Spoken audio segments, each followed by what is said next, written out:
Ebivudde mu Uganda Bureau of Statistics byewuniikiriza abakulembeze b'eggwanga. Mukwano gwange bino n'ebirala by'oba olindirira osuubira ku Yugi Updates TV. Nkutegeeza muganda wange nkwaniriza nnyo okulisayo gy'obadde kiwa omaze okunywa kacaayi bulungi nnyo kati katusimbule gwe mukwano gwange ali naye nga tetunnasimbula kutegeeza nti teweerabira ku subscribing asobole okuba nga channel eno ekulaakulana esobole okuba nga egenda mu maaso n'okubunya ekigambo ky'enkyukakyuka mu ggwanga mu buli nsonda ebirenga elinkingayo gwe muganda wange eyeekumira ku Yugi Updates. Baganda bange abansheyalinga mbaagala nnyo mbabuuzako bya nsoso mwebale nnyo. Waliwo muganda wange channel eno njerabidde bagiyita ni mix oba bagiyita mix ki naye nawe obeerako nnyo onsheyalingako nnyo nyongera maaso n'okwebaza kyokola kya nsusso nnyo. Muganda wange owa Red Zone naawe nkutumiddeko nnyo naawe obeerako ng'oweereza abantu naawe nkutumiddeko bakonguledi mwenna abeekuumira mu kintu kino kubanga tuweereza enjiri y'enkyukakyuka mu ggwanga mwenna nyongera maaso n'okubalamusaako mwebale nnyo. Kakati muganda wange ebivudde jjukira emabegakaawo Uganda Bureau of Statistics ebadde mu kaweefube wakubala abantu kumanya muwendo ki ogw'abantu oguli mu ggwanga naye ebivuddeyo biwuniikiriza omukulembeze w'eggwanga kubanga si byabadde asuubira. Gwe muganda wange ebivudde mu kubala abantu abali mu ggwanga si badde basuubira. Naye nga kino kiva ku ki? Kino kiva ku bintu ebitono nnyo byatasobola kulaba. Kino kiva ku misolo egyekanamye mu ggwanga egiwaliriza bannaggwanga abatuuze okuva mu ggwanga lyabwe ne balyabulira ne bagenda ebunaayira ne bagenda mu buwaŋŋanguse ne bagenda okuba nga bafuuka abaddu mu nsi ezo engwira. Gwe muganda wange ali yeekumira ku Yugi Updates. Kino kyewuunyisa okuba nga abakulembeze baffe tebakiraba era tebakirabamu makulu. Batuuka batya n'okwagala okubala abantu nga bateebereza okuba nga basuubira figa gye baagala okubeera nayo ng'ate bakimanyi bulungi nti muno mu ggwanga lyaffe tulina kye bayita lack of employment opportunity mu ggwanga.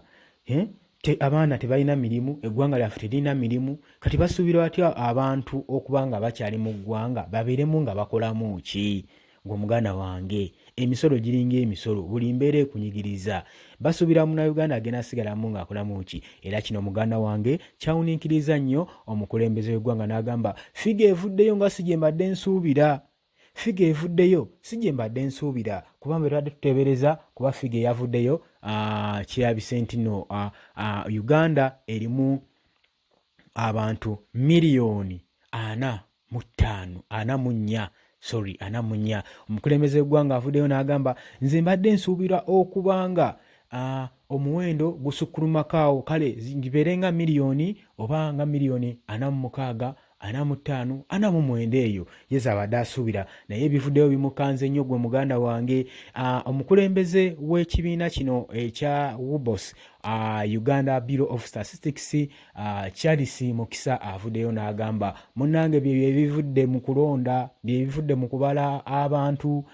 Omukulembeze w'eggwanga n'asobola okuba nga amubriefingamu n'amugamba nti no kale newankubadde nti bangi nnyo abakleiminga ku social media ng'abataababibwa naye ekyo tuyinza kikonsidaringako nti abantu abataababibwa singa tubagattako bandiwezo omuwendo gw'obadde osuubira gwe omukulembeze w'eggwanga. N'agamba ekyo nakyo tetuyinza kiyimirirako naye nga gwe kyoba omanya nga abantu beebo. Era pulezidenti w'eggwanga Imbu n'asiima nnyo abantu okuba nga babadde bawulize okuba nga beenyigidde mu nteekateeka okuba nga abantu eno exercise carrying press mu ggwanga okuba nga tefunyeemu kizibu kyonna kigitaataaganya okuba nga etambudde bukwakku. Gwe muganda wange ali eyo ampuliriza naye nga ebivudde mu kubala abantu figa gye bafunye nga si gye badde basuubira. Kino nno kigenda kuteekawo nnyo ebibuuzo bingi eri bakulembeze b'eggwanga. Lwaki figa tekyuse? Lwaki figa teri expected tetuuse ku expectation figure eyo gye babadde basuubira. Lwaki bo tebagenda kubyebuuzaako balabe batunule balabe, bagenda tunuulira mu issues nyingi munange. Ensonga nyingi eziyinza okuleetawo population mu ggwanga okuba nga eri low ng'eri wansi, ekyo nno kiyinza okuba nga kikosaamu ne ku kye bayita low income. Ku low income Black President Yoweri Kaguta Museveni nga bwe yajogeddeko, naye ensonga nyingi eziyinza okuleetawo low population mu ggwanga bajja batunuulire ku ki? Kubanga ensonga erimu omulamu bagenda gibuusa amaaso gwe muganda wange ali eyo. Baleete ensonga endala, bajja kuleetawo low death rate, baleete low death production, eyo nayo bajja gireeta, naye nga bali mu kwetooloola basobole okuba nga babuusa abantu amaaso. Tebajja kuleeta evacuation neya migration, eyo nayo tebajja gyogerako olw'ensonga nti nno bakimanyi bulungi, kubanga abantu bebasindikiza mu ggwanga okuva mu ggwanga lyabwe okuyingira amawanga malala be bangi era be baleese low population density mu ggwanga. Gwe muganda wange ampuliriza, ensonga bajja gibuusa amaaso, kubanga toyinza kuŋŋamba nti gwe tunuulira companies ezitwala abantu omwezi ebweru, otunuulire olabe omwezi baana bameka abafuluma mu nsi nga bayingira amawanga amalala ogenda okukola ekyeyo. Ekyo njagala bakitunuulire nnyo. Then nga tebannakaalinga population census mu ggwanga, bandisoose ne bakaalinga population y'abantu abafuluma mu ggwanga nga bayingira ensi ez'ebweru ogenda okukola ekyeyo. Ekyo kye bandibadde basooka okukola ne bamanya nti bantu bameka. Then bwe bandivuddeko awo, then ne bakola population y'eggwanga, ekyo kyandibawadde figa ennungi ey'abantu bandigenza okwekkanya nga abafuluma bangi nnyo n'okusinga abantu abali mu ggwanga. Kati bano be baabala mu ggwanga batono nnyo n'okusinga abafuluma.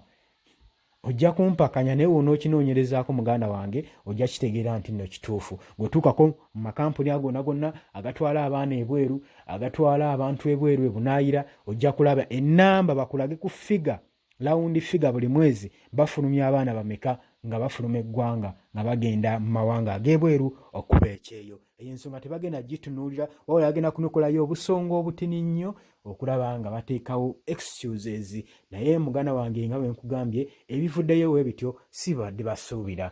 Era muganda wange okubala bwe kutyo figa eyo gye tufunye, omukulembeze n'agamba kyewuunyisa okuba nga nze kimbadde nsuubira si kyenfunye, kubanga at least yandibeddeko figa eyo yandibaddeko nga above like 2 million waggulu kweyo figa gye bamuwadde.